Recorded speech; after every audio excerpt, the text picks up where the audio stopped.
आज के वीडियो में हम पढ़ेंगे अंडरस्टैंडिंग एलिमेंट्री शेप्स।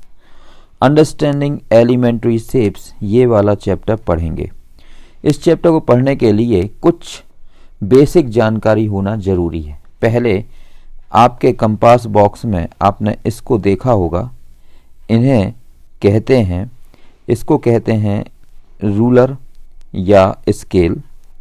ये स्केल, ये आपका स्केल है और ये डिवाइडर है, ये आपका डिवाइडर है। ये आपने देखा होगा आपके ज्योमेट्री बॉक्स में। इसको बोलते हैं प्रोटेक्टर, इसको बोलते हैं प्रोटेक्टर। और इसका यूज़ होता है एंगल को बनाने के लिए और एंगल को मेज़र करने के लिए भी होता है। अब आप इसमें गौर करें कि इसमें दोनों तरफ जीरो होते हैं, दोनों तरफ जीरो होते हैं। इनका उपयोग क्या होता है? इनका उपयोग अभी मैं आपको बताता हूँ कि देखिए दोनों तरफ जीरो होने का फ़ायदा क्या है।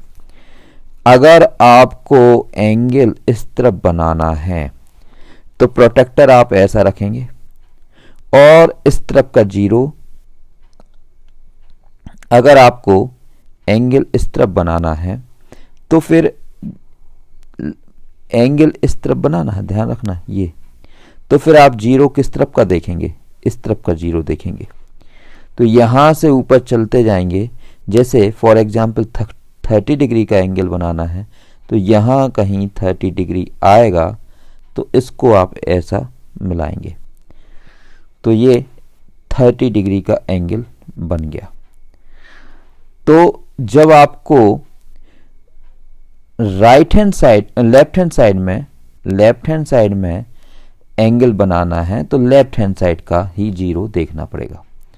और जब आपको राइट हैंड साइड में एंगल बनाना है तो आपका प्रोटेक्टर ऐसा रखा जाएगा और ये आपका राइट हैंड साइड है, राइट साइड।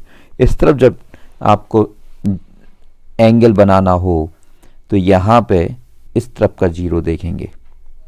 तो जैसे यहाँ पे 30 का बनाना है तो ऐसा मिला देंगे, ऐसा मिला देंगे तो ये 30 का बन जाएगा। तो इसलिए प्रोटेक्टर में दोनों तरफ जीरो दिए रहते हैं कि एंगल बनाने में इनका उपयोग कैसे होता है। एक चीज़ और समझना है कि एक होती है लाइन। लाइन क्या होती है? जैसे आपके सामने ये बनी हुई है, दोनों तरफ एरो बने हुए हैं, तो इसको हम बोलेंगे लाइन। ये क्या है? लाइन। इसको लिखने का तरीका ऐसा होगा कि इसको इस प्रकार से लिखा जाएगा। लेकिन जो लाइन सेगमेंट होता है, लाइन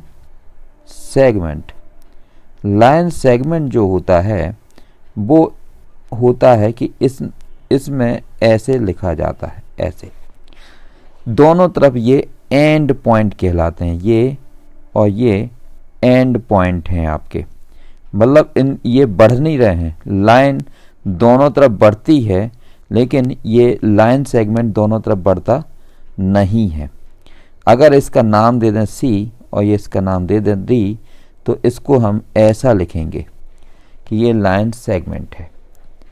चलिए, अभी आपने इतना समझ लिया है। अब इसके बाद में और जो कुछ समझने लायक होगा वो बताते जाएंगे, लेकिन ज़रा आपका पहला क्वेश्चन करके देखते हैं एक्सरसाइज 5.1 का। आपकी एक्सरसाइज जो है 5.1 एक्सरसाइज, उसमें पहला क्वेश्चन ये लिखा हुआ है, पहला वाला क्वेश्चन, कि आप ये बताइए कि what is the disadvantage, what is the disadvantage, पूरा लिख रहा हूं मैं क्वेश्चन, इन कंपेयरिंग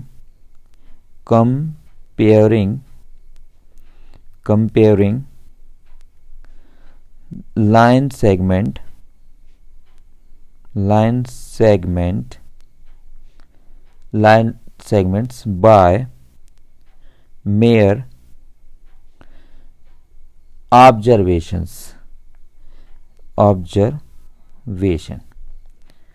तो इस टाइप का ये पहला क्वेश्चन है कि what is the disadvantage in comparing line segments by mere observation. अगर दो लाइन सेगमेंट हैं तो उनको केवल ऑब्जर्वेशन करने से क्या डिसएडवांटेज हो सकते हैं। ऑब्जर्वेशन का मतलब कि हम ये पता करना चाहते हैं कि कौन सा बड़ा है कौन सा छोटा है। तो जैसे दो लाइन सेगमेंट, एक आपका लाइन सेगमेंट ये दिया है, ये ए बी, और दूसरा दिया है ये सी और डी। तो इनको अगर हम ऑब्जर्व करेंगे सिंपल देखने के बाद में, और ये डिसाइड करेंगे कि भाई इसमें कौन बड़ा है कौन नहीं है बड़ा, तो इसका आंसर सही हो भी सकता है और गलत भी हो सकता है। तो इसका डिसएडवांटेज ये है कि अगर जब हम लाइन सेगमेंट को मेयर ऑब्जर्वेशन से कंपेयर करते हैं तो observation may not be accurate। Observation may not be accurate, मतलब हमारा ऑब्जर्वेशन जो है वो सही नहीं होता है, वो गलत भी हो सकता है। तो पहले क्वेश्चन का आंसर तो ये है, पहले क्वेश्चन का आंसर आपका ये है। चलिए बाकी के क्वेश्चन अगले वीडियो में करेंगे। Thank you.